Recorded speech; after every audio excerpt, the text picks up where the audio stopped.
Un territoire actif. Nous avons rendez-vous pour la première fois cette saison avec un partenaire que l'on retrouve avec grand plaisir une fois par mois. C'est la Chambre de commerce et d'industrie des Côtes-d'Armor et c'est une voix que vous avez déjà entendue sur Radioactive et même un sujet qu'on a déjà évoqué mais qui est important de réévoquer pour évoquer justement la reprise et la transmission d'entreprise. C'est Gaëtan Rio qui est avec nous ce soir, qui travaille à l'Oudéac et qui est aussi conseiller d'entreprise à la Chambre de commerce et d'industrie. Bonjour Gaëtan, comment ça va ? Bonjour Marcus, écoute, tout va très bien, et toi ? Écoute, as-tu passé un bel été quand même ? Parce que c'est bien aussi de souffler de temps en temps, de se reposer un peu. Parfait, effectivement, la Bretagne a été une des seules régions qui a été épargnée, on va dire, par les alertes orange ou rouge, donc il faisait bon vivre en Bretagne, je crois, cet été. Exactement, donc c'est bien, ça fait des petites économies de transport, c'est plutôt pas mal. Exactement. Même s'il y a des très belles régions et des chambres de commerce et d'industrie un peu partout, évidemment, dans l'Hexagone, ça va de soi. Avant d'évoquer ce sujet quand même assez essentiel, on avait déjà un petit peu parlé il y a quelques temps, mais la radio, ça sert aussi à réévoquer des sujets, à les réactualiser. Après tout, on fait bien des mises à jour sur les ordinateurs. Donc ce sujet, c'est la transmission à quelqu'un d'autre. La transmission d'entreprise que l'on a peut-être soi-même créée et que transmettre à quelqu'un pour qu'elle continue à exister, cette entreprise, c'est toujours quelque chose d'assez particulier, un acte vraiment fort dans une vie. Je voulais te demander, toi, justement, qui est quand même au cœur du monde économique costarmoricain, c'est quoi le moral en ce moment avec tous ces aléas en ce moment ? C'est quoi le moral des chefs et chefs d'entreprise, bien évidemment, des Côtes-d'Armor ? Est-ce que c'est plutôt de l'ordre de on avance et il faut avancer ou ça va pas du tout ? En exagérant un peu, évidemment. Je dirais que là, pour prendre un petit peu le pouls de l'économie, ça se mesure souvent à l'investissement. Parce que un investissement, c'est une entreprise qui se projette sur l'avenir. Donc c'est vrai que on peut voir qu'il y a quelques petits freins ici ou là, peut-être sur certains secteurs d'activité évidemment, mais on perçoit aussi que il y a un certain nombre d'entreprises qui continuent d'investir, qui croient dans l'économie. Et qui nous sollicitent parfois sur des aspects de financement. Après, sur la question qui nous concerne à proprement parler aujourd'hui, sur la transmission, c'est un marché qui est toujours pérenne. On voit des PME qui se portent plutôt bien. J'ai envie d'avoir un discours aussi positif, forcément.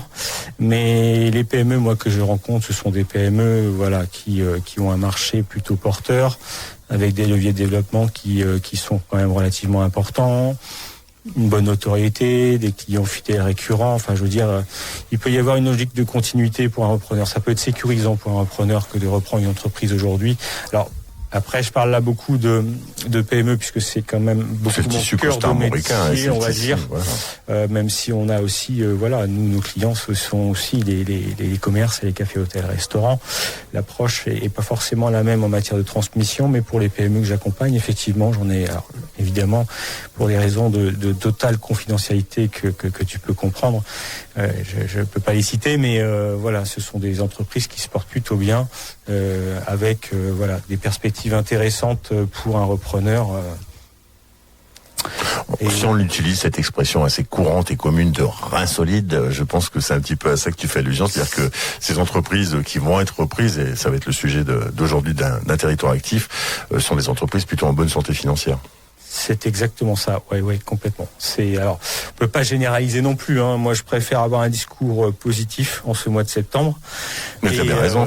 Et puis, oui, c'est quand même la majorité des cas. On a quand même pas mal de success stories, de transmissions qui ont été faites, et d'autres que je peux accompagner actuellement et qui se portent vraiment très bien. En général, c'est vrai que les transmissions, elles sont induite ou consécutive plutôt à la perspective d'un départ en retraite, puisque je rappelle effectivement, alors même si on en avait échangé l'année dernière, mais les statistiques entre l'année dernière et aujourd'hui n'ont pas changé. On a 25% de dirigeants de 55 ans et plus. Alors évidemment, c'est pas 55 ans qu'on cède son entreprise, mais c'est toujours bien d'être dans une démarche assez anticipative finalement pour préparer mieux sa transmission et sécuriser le parcours côté cédant bien sûr, parce que ça correspond correspond à une étape importante dans la vie d'une entreprise, une transmission. Et donc derrière, il y a forcément des salariés aussi.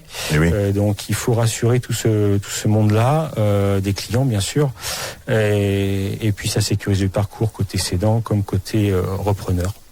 On le dit régulièrement, et il faut le rappeler, la Chambre de commerce et d'industrie est un centre de formation.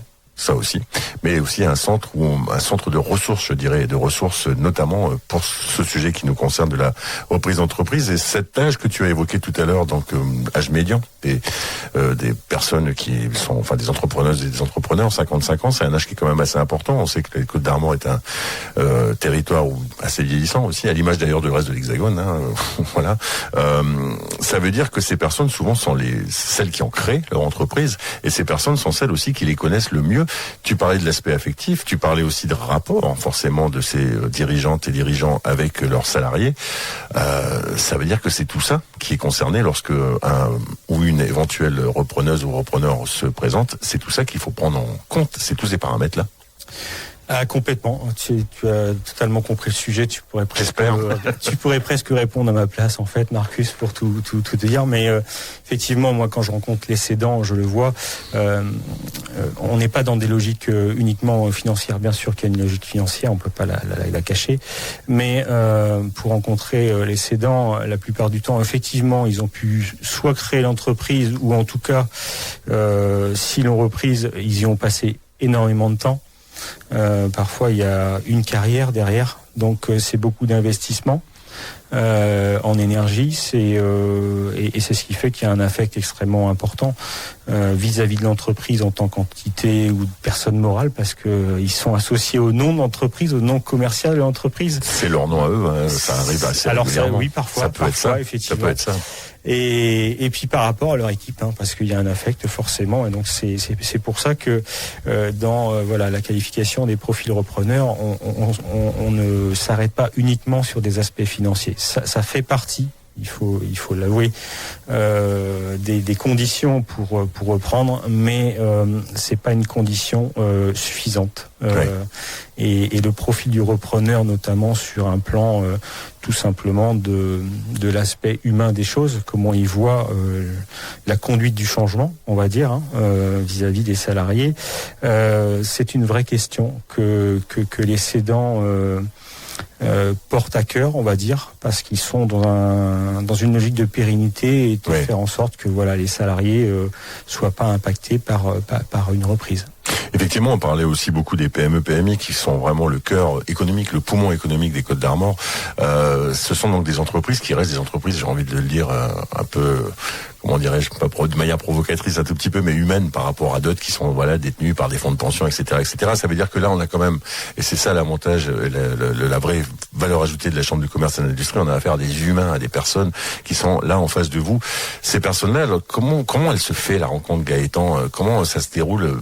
C'est quoi? C'est quelqu'un qui entend parler, qui peut-être un dirigeant, une dirigeante est vieillissante, cherche à vendre son entreprise. Comment se fait cette jonction, cette connaissance finalement de, je sais pas si le terme de marché est approprié, mais enfin de savoir que des entreprises vont être potentiellement reprenables? Alors là, du coup, tu me parles la partie repreneur. Les deux. Comment se fait cette rencontre? Je sais pas. J'imagine mal quelqu'un dire. Je sais pas. Je vais être un peu caricatural là encore. Un requin aux dents longues en disant tiens, il y a plein d'entreprises à reprendre. Je vais aller. Non, je suppose que ça se passe pas comme ça. Il faut avoir envie de reprendre une entreprise. Oui, complètement, oui.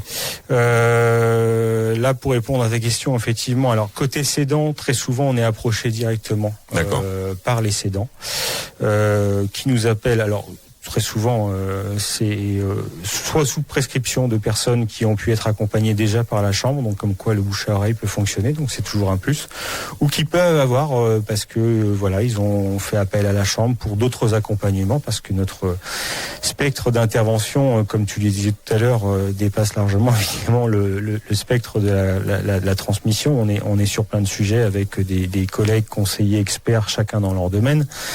Mais oui, effectivement, on est. Moi, je fais pas de prospection spécialement. Les entreprises viennent assez facilement vers nous.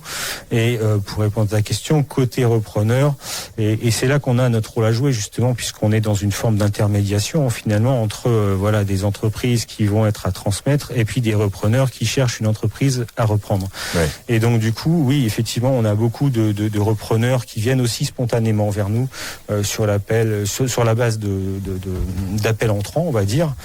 Mais on utilise aussi, c'est vrai, une plateforme aujourd'hui, de référencement d'entreprises ACD. Je peux la citer. Bien sûr. Peut-être, c'est une plateforme nationale qui s'appelle Transentreprise, qui est la plateforme nationale des CCI et des chambres des métiers à l'échelle de l'Hexagone. Et donc on référence des offres, bien sûr rendues anonymes. Oui. Alors ça peut paraître bizarre parce que on référence des offres, donc il faut bien citer ou donner des éléments d'information, mais on reste quand même assez succinct sur les informations. Le but, c'est de déclencher une attention, un intérêt sur la base d'une annonce qui paraît. Je pense que c'est le secteur d'activité qui fait peut-être Enfin, je suppose qu'on va chercher une entreprise sur un secteur d'activité que l'on connaît, quoi. Alors pas forcément. Ah ouais. Ouais. Non mais si, c'est bien que je me. Pas forcément.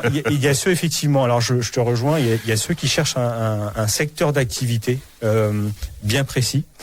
Mais ensuite tout dépend de la taille de l'entreprise. C'est-à-dire qu'on peut avoir des profils de repreneurs très très qualifiés qui ont des expériences en management, qui ont des expériences en gestion d'entreprise, qui ont des expériences aussi commerciales, puisque ça c'est important. Ah oui.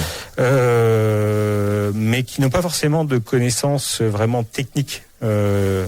Après, tout dépend du profil qu'on recherche, du profil d'entreprise qu'on recherche. Il est bien évident que sur une entreprise de 2, 3, 4, 5 personnes, il vaut mieux avoir une compétence technique, parce que généralement le gérant a un rôle vraiment totalement opérationnel sur le plan. Alors les gérants ont toujours un rôle opérationnel évidemment, mais là sur le plan technique, il faut être opérationnel.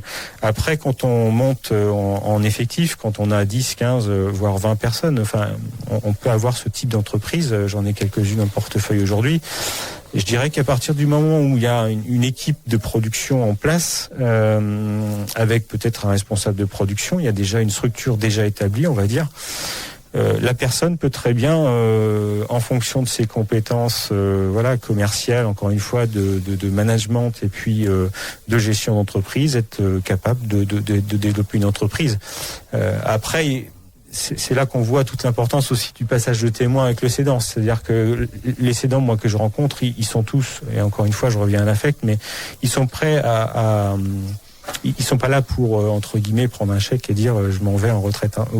C'est pas toujours en retraite, mais non, ces dirigeants-là, en général, ils sont prêts à prendre le temps nécessaire pour assurer un accompagnement de qualité. Ce qu'on appelle vulgairement le tuilage. Exactement. Je crois que ça fait partie, pas vulgairement, mais familièrement. En fait, le tuilage est un terme important parce que c'est vrai que complètement dans cette logique-là. C'est-à-dire que c'est même, on va dire, l'accompagnement. On va dire absolument crucial pour assurer la jonction vis-à-vis des clients, des salariés et faire en sorte que la reprise se passe dans les meilleures conditions. Donc et c'est là où la Chambre du commerce et de l'industrie peut justement être en appui, en expertise. J'ai envie de dire presque en filet de sécurité affective, pardonne-moi l'expression, mais il y a un petit côté comme ça aussi. Et c'est aussi tout le rôle des conseillers que tu représentes aujourd'hui, Gaëtan. Un territoire actif sur Radioactive. Notre rendez-vous, un territoire actif. Premier rendez-vous avec la Chambre du commerce et de l'industrie des Côtes d'Armor pour cette nouvelle saison. C'est avec Gaëtan que nous sommes, Gaëtan, avec qui nous évoquons depuis un petit quart d'heure maintenant sur Radioactive, la reprise d'entreprise et surtout la transmission, ce moment crucial qui permet de faire perdurer tout simplement l'activité économique d'une entreprise. Gaëtan, on a souvent l'image de ces personnes qui créent leur activité, qui créent une entreprise, d'abord parce qu'ils ont une maîtrise technique, parce qu'ils ont envie de le faire, parce que c'est absolument important que de travailler, de faire un travail qui plaît et qui plaît à nous-mêmes. Et souvent, ces personnes, elles sont un peu à la fois créatrices, mais communicantes, mais aussi à courir partout et aussi manageuses, etc. Elles sont un peu couteau suisse. Est-ce que justement, lorsque vous intervenez, lorsque la Chambre du commerce et de l'industrie fait cette jonction importante entre le cédant et le repreneur, et je mets tout ça au féminin aussi bien sûr, est-ce qu'il faut aussi peut-être un peu sortir de cette logique-là en disant qu'aujourd'hui le monde a peut-être un peu évolué, que c'est chronophage, que peut-être on peut faire les choses un peu différemment? Oui, alors complètement. Là, je te rejoins sur l'aspect couteau suisse. Aujourd'hui, nous, notre cible principale, c'est les 0,20. Donc 0,20 salariés. On peut parfois aller un peu plus haut, mais c'est vrai que il faut quand même avoir une certaine polyvalence dans ce type de structure. Ce qui veut dire que côté repreneur, il faut qu'ils aient conscience que s'ils viennent d'une entreprise dans le milieu du salariat avec des missions bien définies, il faut il leur faut cette ouverture d'esprit et se dire que demain ils vont être en charge de l'administratif parce qu'il y a des choses administratives à gérer, en charge du développement commercial de l'entreprise bien sûr, en charge du pilotage de l'équipe s'il y en a une, parce qu'on peut avoir aussi des entreprises sans salariés, et puis en charge parfois aussi de la production suivant encore une fois la taille de l'entreprise. C'est vrai que cette notion de taille, j'y reviens parce que quand on est sur du moins de 5, parce qu'on a des moins de 5, il vaut mieux avoir des compétences techniques. Quand on est dans des plus de 10, on va dire, le profil peut très bien être un petit peu différent. Peut-être plus managérial ou ce genre de choses, en tout cas.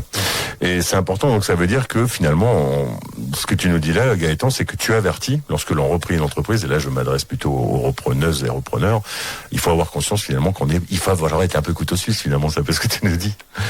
Complètement, oui, complètement. Ça fait partie un peu de notre rôle à la CCI, je veux dire notre, parce que on est plusieurs finalement, parce que quand tu parles de reprise, on est quand même sur le sujet du jour, mais on peut parler de création aussi. J'ai des collègues qui s'occupent de création, et c'est vrai qu'il faut qu'ils intègrent ces données-là, quoi. Donc on a tout un parcours aussi côté repreneur qui permet justement de les amener dans un premier temps à se poser les bonnes questions pour savoir s'ils sont vraiment dans une démarche vraiment bien mature de reprise d'entreprise. C'est-à-dire, est-ce qu'ils ont pris la dimension d'une reprise d'entreprise et à quoi s'attendre. Et sachant qu'on est bien sûr là, on a tout un parcours d'accompagnement et c'est toujours ce qu'on dit aux repreneurs, mais c'est toujours le retour des repreneurs aussi quand ils témoignent, et créateurs aussi, mais là j'extrapole au niveau des créateurs par rapport au sujet du jour. Mais c'est très important de se faire entourer, et la CCI Déco d'Armor est là pour ça. Et de former, et de continuer à se former tout au long finalement de son parcours professionnel. C'est ce qu'on évoque régulièrement avec les intervenantes et intervenants de la CCI, c'est que je parlais tout à l'heure du centre de formation, mais tous ces modules de formation en continu, il faut vraiment pas hésiter à s'y intéresser, parce que ça permet une certaine santé financière, morale aussi au sein de l'entreprise. Ah, complètement. De toute façon, la formation, c'est aussi un sujet central pour une entreprise. Encore une fois, qu'elle soit en développement ou pour un repreneur, parce qu'il y a des sujets sur lesquels il a besoin de monter en compétences, et ça passe par la formation aussi, bien sûr. Donc il faut pas perdre de vue qu'on est aussi un établissement de formation, qu'on peut proposer des modules sur mesure.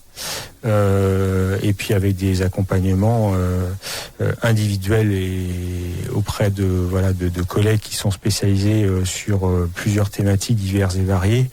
Je pourrais pas faire tout l'étendue de toutes les compétences qu'on peut avoir en interne, mais j'ai beaucoup de collègues qui développent des expertises de très haut niveau, et faut pas hésiter à les solliciter. Effectivement, c'est vraiment important. C'est aussi pour ça que ce rendez-vous, on a bien évoqué tous ces aspects multiples, pour montrer finalement la vie aussi de cette ruche qui est la Chambre du commerce et de l'industrie, où il y a plein de choses à connaître. Aujourd'hui, la proportion, sans tomber dans les chiffres exacts, je vais t'épargner ça, cher Gaëtan, mais la proportion des personnes qui reprennent les entreprises, est-ce qu'elle est aussi importante finalement que celle qui les crée? Alors, la reprise d'entreprise, alors là effectivement, la transmission, je parlais de reprise. Je pourrais pas te donner effectivement de statistiques, bien sûr, mais par contre, autant comme on est dans l'entrepreneuriat, donc création ou reprise, on a un parcours qui peut être assez similaire finalement dans nos accompagnements collectifs ou individuels, même s'il y a quand même une différence, une petite différence on va dire, c'est que dans la reprise on reprend quelque chose, un existant. On a un effectif en place, on a des clients en place, on a un outil de production en place. Enfin, ça peut être rassurant. On a des chiffres en face aussi. Et ça c'est important puisque il y a une logique déjà de développement. Ce qui ne veut pas dire que côté création, mais là encore une fois, j'extrapole peut-être par rapport au sujet du jour, mais côté création, en général, ils ont déjà, il faut quand même pour aller convaincre les financeurs notamment, mais pour se convaincre soi-même aussi, il faut quand même établir un business plan. Et un business plan, en général, c'est un document extrêmement complet qui fait que il y a quand même derrière souvent une forme d'étude de marché où on a déjà plus ou moins identifié des clients existants, etc. Après, c'est plus passer le cap psychologique en fait de créer ou de reprendre une entreprise parce que encore une fois, quand on n'a jamais vécu l'expérience, ça peut être soumis forcément à appréhension. Mais c'est un défi qui peut être très intéressant et encore une fois, nous on est là justement pour rassurer, va dire, et puis faire en sorte de sécuriser le parcours en tout cas. On est quand même très confident vis-à-vis des entreprises en général d'ailleurs, puisque c'est important. Les entreprises en développement, c'est très important. Mais côté créateur-repreneur, oui, c'est vrai qu'ils se confient beaucoup sur leurs appréhensions, mais on est là pour ça, même si on n'est pas des psychologues évidemment, mais on est plutôt des accompagnateurs. Mais on est là aussi pour. Vous avez des oreilles ouvertes, au moins. Vous êtes aussi en capacité d'écouter sans être forcément psychologue. Vous en avez un tout petit peu de la psychologie, ça va être soi. Je te remercie. Ce qui est important aussi, question qui me vient comme ça aussi à l'esprit, c'est de se rendre compte qu'en fait les Côtes d'Armor, j'apprends rien à personne, c'est un territoire qui est très divers, très varié. La réalité de Trémargat, c'est pas celle de La Roche-Derrien, je dis n'importe quoi, ou de Plérin, voilà. Je parle de ça, Gaëtan, pour dire qu'effectivement, lorsque l'on va vouloir s'intéresser, lorsque l'on va céder son entreprise, c'est aussi une part d'un territoire finalement qui va être concerné. Une entreprise, c'est une richesse pour un territoire. Ça aussi, je suppose que vous en parlez lorsque vous vous adressez à la fois aux cédants et aux repreneurs. Donc là, territoire, c'est par rapport au côté contrasté, on va dire. Voilà, c'est ça. Qui est basé, puis même, c'est tout simplement que c'est des gens qui travaillent, c'est des gens qui travaillent à proximité, qui ont peut-être acheté une maison ou fait construire parce que l'entreprise est à proximité. Ça fait quand même partie d'une motivation générale, ça. Oui, complètement, oui, parce que effectivement, derrière une entreprise, on a forcément un bassin économique. Mais on a aussi un bassin de vie, effectivement. Donc, quand on a un certain nombre de salariés dans l'entreprise, généralement, c'est des personnes qui habitent pas loin. Mais côté reprise, on va dire que moi, je vais pas être dans la logique de contraste, on va dire, entre le côté littoral et plus central, on va dire, des Côtes d'Armor, puisqu'on est quand même une terre de contraste en Côtes d'Armor. Je pense qu'alors sur la cible qui est la mienne, qui est quand même la PME, on est quand même sur des recherches avant tout d'opportunités d'entreprises qui sont à des niveaux de développement intéressants, qui présentent aussi des perspectives derrière. C'est très important d'avoir des leviers de croissance, de les avoir identifiés. Après, le critère géographique,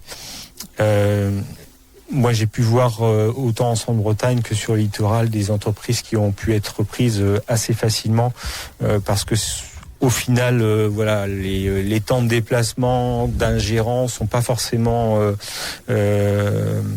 on va dire discriminatoire et donc je pense que quelqu'un qui souhaite reprendre est prêt à consacrer un peu de temps si toutefois l'entreprise est éloignée, et encore une fois ça veut pas dire que le gérant habite sur le littoral et que ça peut être à l'inverse aussi, donc c'est important aussi de savoir que c'est aussi tout un tas de personnes, tout un tas de vies finalement qui sont concernées lorsque l'on s'adresse, même si l'entreprise elle est individuelle, même si elle compte moins de 5 salariés comme tu évoquais tout à l'heure, Gaëtan, c'est quand même tout un tas de paramètres qu'il faut quand même avoir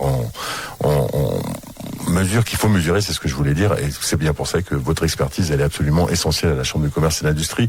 Juste avant qu'on se quitte, en te remerciant d'avoir été très clair ce soir avec nous, Gaëtan, ce midi plutôt, on est pas encore le soir. Je me posais la question de la durée, finalement, est-ce qu'il y avait une durée moyenne entre le moment où le cédant est convaincu d'avoir trouvé peut-être la bonne personne, la personne adéquate, et le moment justement de cette reprise. Est-ce qu'il y a une durée moyenne? Est-ce que ça va vite? Est-ce que ça va pas très vite? Alors ça, c'est une excellente question parce que c'est une question qu'on nous pose souvent. Il y a pas de cas d'école en fait. Ouais. C'est-à-dire que c'est tout un processus pour l'avoir vécu sur un certain nombre d'entreprises.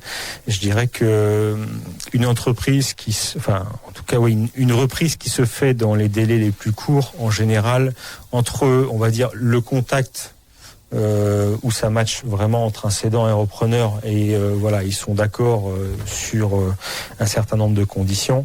Avant que ça se concrétise, il faut compter 6 mois parce qu'il y a des contraintes entre guillemets. Alors est-ce qu'on peut appeler ça une contrainte? Il y a des démarches, on va dire plutôt d'ordre administratif qui fait que du tout. Quoi qu'il arrive, il faut quand même prendre ce délai en compte, à peu près des 6 mois ou plus vite. Mais après, ça peut prendre plus de temps parce que c'est vrai que il faut s'accorder sur un certain nombre de choses. Alors nous, on n'est pas forcément dans les coulisses sur la valorisation d'entreprise, sur la négociation, je dirais, puisqu'on est aussi bien en relation avec les cédants que les repreneurs. Donc à notre niveau, on joue la carte de la neutralité quand ils sont ensemble sur la partie valorisation. Donc cette négociation, ça peut prendre du temps. Après, alors je ne vais pas rentrer dans le détail, mais tu as ce qu'on appelle des reprises de fonds de commerce et il y a les reprises de parts sociales. Ce sont deux approches différentes. Alors, je suis pas là peut-être pas pour parler de ça dans les détails, mais tout ça nécessite d'avoir des professionnels habilités pour rédiger des documents juridiques pour acter un compromis de vente, pour acter un acte de vente dans lequel il existe un certain nombre de clauses. Donc, je vais pas rentrer dans le détail de toutes ces clauses, mais ça veut dire qu'il faut que les cédants et le repreneur soient bien d'accord aussi sur ces clauses-là. Donc c'est tout un parcours qui fait que il faut avoir validé aussi le financement du prêt auprès des banquiers. Donc il y a énormément de questions qui font que parfois une transmission ça peut se faire parfois ça peut prendre plus de temps. Donc pour répondre à ta question, il n'y a pas vraiment de cas d'école ou de durée moyenne. Mais un minimum de 6 mois quand même. Mais un minimum de 6 mois, complètement. Voilà, c'est important à mesurer et à savoir. Effectivement, j'aime aussi bien le fait que tu précises que la Chambre du commerce et de l'industrie n'est pas là pour négocier entre les parties, simplement d'accompagner et faire que tout ça puisse continuer à faire vivre aussi l'activité économique d'une entreprise, ça va de soi. Un rendez-vous avant de nous quitter qui est important et qu'il faut pas oublier parce que il faut pas le négliger. Il arrive le 14 octobre, je te laisse nous en parler si tu veux bien. Oui, on organise un rendez-vous là le mardi 14 octobre de 18h à 20h, donc ça va se dérouler dans les locaux de la CCI des Côtes d'Armor, donc au siège à Saint-Brieuc, rue de Guernesey, pour ceux qui connaissent pas encore l'adresse. Ils sont bien sûr les bienvenus et ils peuvent d'ores et déjà taper ça sur leur GPS et prendre date. Donc c'est un événement qu'on organise sur la transmission et reprise d'entreprise qui va être essentiellement orchestré autour d'un témoignage en fait, un témoignage croisé cédant-repreneur d'une même entreprise. Très bien. Je laisse le suspense, même si on a identifié bien sûr l'entreprise. L'idée c'est vraiment d'avoir le retour d'expérience de ceux qui ont déjà vécu. Soit la transmission, soit la reprise, et d'avoir ce témoignage croisé, ça peut intéresser aussi bien, des entreprises tout simplement qui peuvent venir, bien sûr, et puis aussi des porteurs de projets de reprise, parce que ça peut répondre à un certain nombre de questions, qu'ils se posent, tout simplement, parce que des deux côtés, il faut franchir le cap. un cédant, c'est pas toujours évident parce que on en revient à l'affect. Même si on part en retraite, eh bien parfois on hésite un peu. On se dit oui, mais moi j'aime bien mon entreprise, j'ai envie de continuer, etc.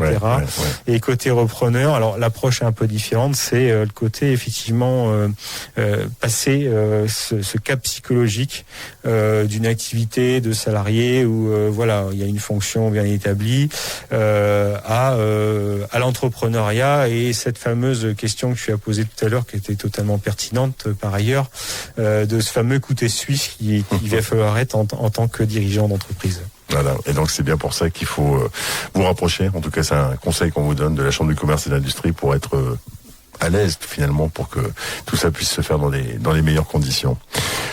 Je rappelle, comme au moins une fois par mois, c'est ce que je voulais dire, que la Chambre de commerce et d'industrie a un site qui est plutôt bien fait, donc n'hésitez pas à vous y rendre. C'est celui de la Chambre de commerce et d'industrie de Saint-Brieuc et des Côtes-d'Armor. Ouais, c'est une belle rentrée tout ça, non ? Ah, c'est une belle rentrée, effectivement. Oui, il faut voir les choses très positives. Moi, j'ai tendance à effectivement voir les choses plutôt du bon côté. Il vaut mieux positiver de toute façon. Et puis oui, comme je te le disais, je pense que voilà, les entreprises qu'on accompagne sont des entreprises, bien sûr, on peut pas en faire encore une fois une généralité, mais l'économie ne tourne pas trop mal, en tout cas en Côtes-d'Armor comme en Bretagne. Et je crois que d'ailleurs la Bretagne, comme les Côtes-d'Armor, on est vraiment dans la culture beaucoup réseau. Je pense que tu as eu beaucoup d'échanges avec mes collègues de la CCI. On a cet ADN réseau qui fait que on voit que les entreprises sont très solidaires entre elles, et quand elles peuvent faire fonctionner tel ou tel prestataire, elles vont pas hésiter à solliciter plutôt le local. Et donc ça, c'est toujours un plus, effectivement. Et c'est ce qu'on avait aussi constaté à l'occasion de Quai des réseaux, à l'occasion de ces directs que nous vous avions proposés. C'est bien pour ça. Ça fait plaisir tout ça. Gaëtan, merci beaucoup. C'est à moi de te remercier, Marcus, et merci pour ton invitation. Et bon retour à l'Oudéac, et puis continue à huiler les rouages, parce que c'est aussi l'une de tes forces, et c'est une des forces des conseillers de la Chambre de commerce et d'industrie que tu représentes aujourd'hui. Merci infiniment, et puis à bientôt. À bientôt, un grand merci à toi également.